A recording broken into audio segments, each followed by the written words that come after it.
Hello and welcome to the Central Television. I am Lekan on Onabanjo. Here are stories making the headlines beyond the continent.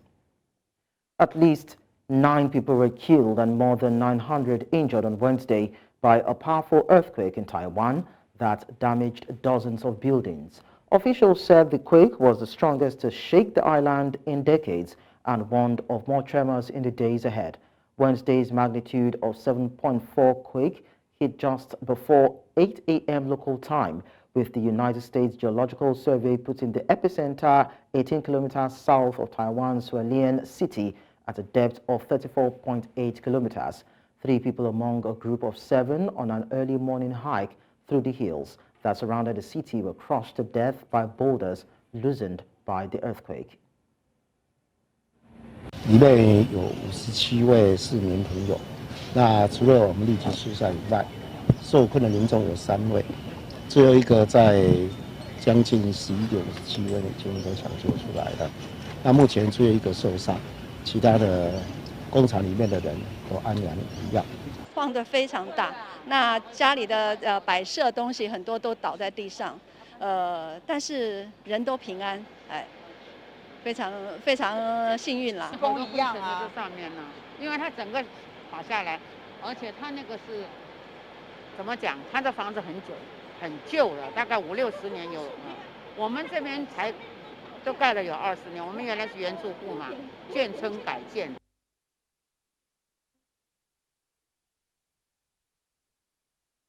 And before we bring you details as regards the Israel-Hamas updates, let's now join our international correspondent, Afua Hagan, to bring us more details as regards the earthquake in Taiwan. Afua, thank you so much for joining us. So tell us, what is the latest in terms of the magnitude of the earthquake and rescue operations? Like you so rightly said, the deadliest earthquake in decades to hit Taiwan, the deadliest earthquake for 25 years, actually, in this region. So at the moment, you have more than 130 people trapped after this earthquake due to building collapses, mostly. Now, the earthquake is thought to have been a 7.2 magnitude. That's according to Taiwan's earthquake monitoring agency. However, the US Geological Survey put it at 7.4, and Japan's meteorological agency put the magnitude at 7.9. 9 people dead, 946 injured, 137 people trapped. Now, this includes 50 hotel staff who are traveling in minibuses. They've lost contact with those people because mobile networks are down.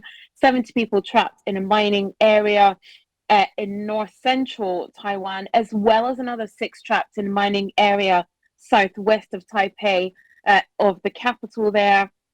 11 people trapped in the Taiwan Provincial Highway, and 77 people who were trapped underground in tunnels have actually been rescued. Now, the quake and its subsequent aftershocks, of which there have been hundreds and they continue, caused 24 landslides and damaged the 35 bridges, roads, and tunnels. So I said 170 people trapped. It's thought those numbers could rise all the time.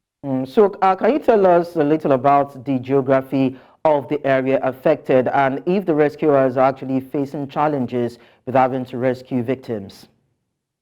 Well, they absolutely will face challenges because of the geography of Taiwan. Now, it's largely mountainous. Its highest peak is actually higher than some of the highest mountains in the world, like Mount Fuji. And so a lot of people don't realize that it's a very, very mountainous region. Home to about 23 million people. And this area where Hualien, that's where the earthquake occurred, again, largely mountainous. Now, since the 1930s, the government has been carving out roads out of rock face and tunneling through those mountains. So even though it's more accessible than it was, it still is a very difficult place to reach. So Taipei, which is in the north, that's the capital of Taiwan, was shaken violently, but the land around Hualien, where the earthquake occurred is much more shallow, and so that means it has more of an effect, obviously, in that area.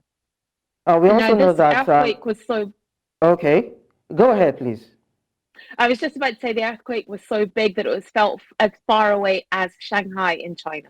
Yes, I was actually going there. Besides Shanghai, China, and Taipei, we also know that the earthquake was felt in places like the Philippines. Now, tell us, we know that warnings have been extended to these areas, but then I hope we're not looking at the possibility of another tsunami happening in that region. Well, that was a great worry, especially for areas along the coastal lines of Japan and the Philippines. Earlier on in the day, you did have tsunami warnings in place because of the velocity of that earthquake. Now, those tsunami warnings have now been lifted. However, people are still being warned to be aware of high and strong tides in those areas along the coast of Japan and the Philippines also. So finally, we know that China had actually, of course, has always claimed Taiwan as a renegade province. Are there any humanitarian aids or processes being facilitated by Taiwan towards victims, most especially those that have been rescued, are those who are actually in need of help at this time, from China specifically?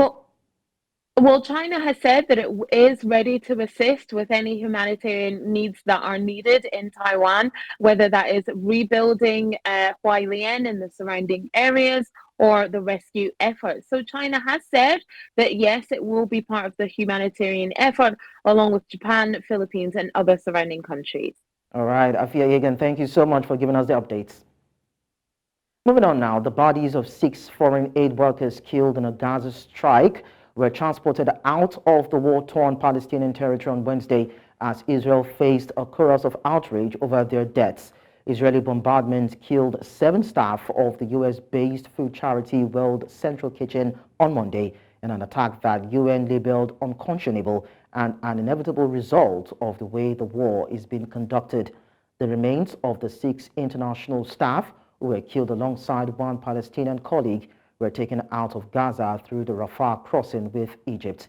Israel's armed forces chief Herzi Halevi called the attack a grave mistake, which he blamed on nighttime misidentification. Meanwhile, Spanish Prime Minister Pedro Sanchez has criticized the response of Israeli counterpart Benjamin Netanyahu to an airstrike that killed 7 aid workers. Sanchez told the Doha news conference at the end of a 3-nation tour of the Middle East that Netanyahu's response is insufficient and unacceptable. Although Netanyahu later admitted Israel's military had unintentionally killed them in an airstrike, he said it was a tragic case that would be investigated right to the end, but stopped short of apologizing for the deaths. Israelí sabía de la acción y del itinerario de esta ONG sobre el terreno en Gaza. Por tanto, me parece absolutamente inaceptable, insuficientes, y lo que esperamos es una aclaración mucho más determinada y mucho más detallada sobre lo sucedido. Y a partir de ahí, pues evidentemente, veremos qué acciones tomamos respecto al gobierno del primer ministro Netanyahu. En segundo lugar, that family and friends of the hostages in Gaza disrupted a Knesset session with their hands painted in yellow while throwing paint on the windows of the public gallery. They said there will be no recess until the last captive is returned. Protesters were later removed by security guards. Families of Israeli hostages have been staging protests to demand the resignation of Prime Minister Benjamin Netanyahu's government and a hostage prisoner exchange deal with Hamas. Hamas, which is believed to be holding nearly 130 Israeli hostages, demands an end to Israel's offensive on the Gaza Strip in return for any hostage deal with Tel Aviv. In the meantime, Hamas chief Ismail Haniyeh said on Wednesday that the movement was sticking to its conditions for a ceasefire, including an Israeli military withdrawal. Haniyeh, however, said Israel continues to procrastinate and does not respond to Hamas's fair demands for an end to the war and aggression. It revealed further that the conditions for a ceasefire include the return of all displaced people to their homes, allowing all aid needed for the people in Gaza, rebuilding the Strip, lifting the blockade, and achieving an honorable prisoner exchange deal to be made possible. The exchange he referred to would be a release of Palestinian prisoners from Israeli jails in exchange for Israeli hostages being held by militants in Gaza since October 7. الاحتلال الصهيوني يراوغ ويتعنت ولا يستجيب لمطالبنا العادلة من أجل وقف الحرب والعدوان، لأن حكومة الاحتلال مصرة على استمرار هذا العدوان. وإننا هنا نؤكد وبوضوح أننا متمسكون بمطالبنا المتمثلة بالوقف الدائم لإطلاق النار والانسحاب الشامل من قطاع غزة والعودة الكاملة للنازحين إلى أماكن سكناهم وإدخال كل المساعدات اللازمة لأهلنا في غزة وإعمار القطاع ورفع الحصار وإبرام From the Israel-Hamas update, to now tell you that a video released by the Danish Defense Forces Forsvaret showed soldiers cheering on board the frigates Eva Hutfield in the Red Sea. This comes after shooting down 2 drones supposedly launched by the Houthi rebels. At the same time, this comes amid multiple reports that the ship suffered very serious issues with key weapons and mission systems during its recent operations in and around the Red Sea. The Forsvaret says the ship, which is now heading home, destroyed a total of 4 Houthi drones during its deployment. The shootdowns all reportedly occurred on March 9. U.S. Central Command previously stated that American and other coalition forces downed at least 28 drones that day.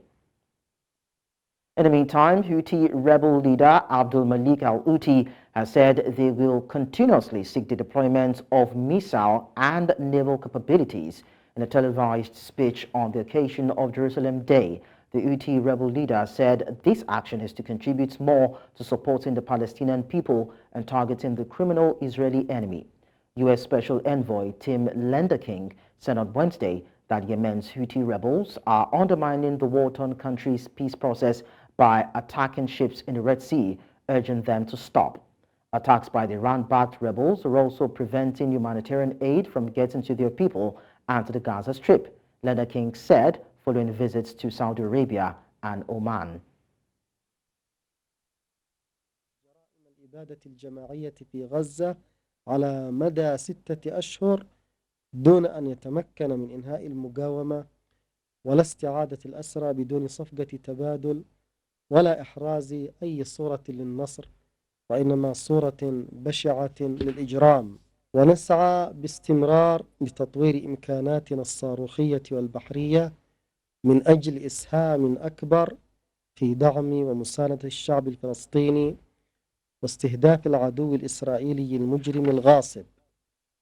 وقابل ذلك تقصير كبير من المسلمين في الوقوف مع الشعب الفلسطيني الذي هو جزء منهم وتجاه مقدساتهم في فلسطين، وصولا إلى تواطؤ البعض مؤخرا مع مساعي تصفية القضية الفلسطينية تحت عنوان التطبيع وعنوان صفقة القرن. We'll pause with the stories on Beyond the Continent. We'll be back in a bit. To stay with us.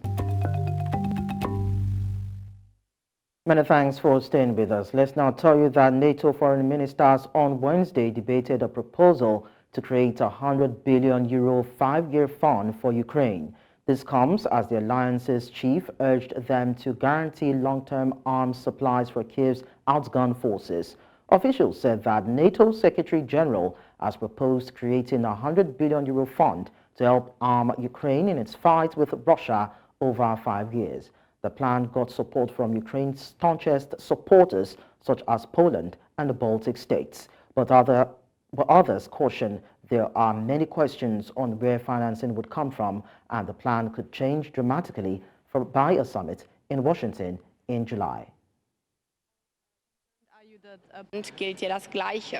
Wir sind in der Verantwortung, die Sicherheit unserer Bürgerinnen und Bürger zu garantieren, im Herzen Europas, im Süden Europas, aber vor allen Dingen auch im Osten Europas, direkte Nachbarschaft zu Russland und dafür alles zu leisten, weil wenn wir jetzt nicht in unsere Sicherheit investieren, dann werden wir das in Zukunft niemals bezahlen können. So we wanted to make sure that Ukraine could have access to these security assurances, these guarantees, until becoming a member of NATO. And that's why we continue to welcome any form of support that Ukraine can have, because we need to send a message. Now, Finland and Kyiv have signed a long-term agreement on security cooperation during a visit by Finnish President Alexander Stubb to Kyiv. Stubb also said Finland will be delivering about $202 million package of military aid, including air defense and heavy ammunition, to Ukraine's army to help it win this war. In the 10-year agreement, the Nordic country said it would continue to provide long-term military, political and financial support, as well as humanitarian assistance, including civil protection support to Ukraine. The deal, which is not a mutual defense pact or military alliance, is the latest in a succession of such commitments signed between Ukraine and its key Western backers. We have today given the 23rd aid package to Ukraine, a government decision that was taken last week. The 23rd package is 188 million euros of mostly military aid, and it does include air defense and heavy ammunition among. На сьогодні Україна, вона багато чому зацікавлена, але щонайменше, що ми хотіли, щоб ті бригади, які є в Україні, наші військові бригади, були укомплектовані. І саме цього ми хочемо від Фінляндії і інших наших партнерів. Просто укомплектовані бригади, хлопці, дівчата, у яких є зброя захистити себе, захистити Україну і не йти, що Росія, окрім сили, нічого не розуміє. І всі засудження з приводу незаконної окупації наших територій, ударів по нашій енергетиці, блекаутів, які ми пережили в час цих 2 років, підрива нашої інфраструктури, наших гідроелектростанцій, тощо всі ці засудження не призвели до зменшення. Let's now tell you that a 12-year-old boy suspected of shooting and killing a classmate and wounding 2 girls at a school in Finland said he had been motivated by bullying. This was disclosed by the police on Wednesday. Flags flew at half-mast as the northern European country observed a day of mourning a day after the boy had opened fire at a school in the Finnish city of Vantaa. The suspect said during questioning that he has been the victim of bullying. Police also said that the young suspect had only been a student at the Vertola school near Helsinki since the beginning of the year. On siirtynyt Vantaan kaupungille, muuttanut Vantaan kaupungille toisesta kaupungista ja aloittanut koulun 8. päivä tammikuuta. Siitä hetkestä tähän hetkeen on ollut noin 11 kouluviikkoa. Ja tänä aikana niin mitään erityistä tietoa ei ole. Police is still investigating, and yet we will not handle the investigation in this forum right now. And away from that, Georgia's ruling party said it would bring back a repressive bill resembling Russia's foreign agent law to parliament, intent on passing a law that sparked mass demonstrations last year. The surprise announcement by the Georgian Dream Party came just over a year after it U-turned and dropped the bill under pressure of tens of thousands of protesters in Tbilisi. In a statement, the party said it resubmitted the draft law that will be passed in all 3 hearings by the end of the current session of Parliament. The proposal, denounced by the European Union, will target NGOs, media organizations, and individual journalists who receive foreign funding. It mirrors the Kremlin's foreign agent law that has been used to silence dissent. ჩვენს მიერ დღეს დაინიცირებულ კანონპროექტში ნაცვლად ტერმინისა უცხოური გავლენის აგენტი გამოყენებული იქნება ტერმინი უცხოური ძალის ინტერესების გამტარებელი ორგანიზაცია. კანონპროექტის ყველა ჩანაწერი უცვლელია. We take it back to the Middle East to tell you that Ekrem Imamoglu, re-elected as the mayor of Istanbul on March 31, has voiced support for Abdullah Zeda after the pro-Kurdish mayoral candidate in the eastern city of Van's election was annulled. The annulment came despite garnering more than 55% of the votes. The Regional Electoral Commission said it was ineligible to stand, handing City Hall to a candidate from President Recep Tayyip Erdogan's ruling Justice and Development Party, who scored only 27%. Turkey's pro-Kurdish party said on Wednesday it was contesting the ruling that annulled the election after the election board's decision sparked clashes.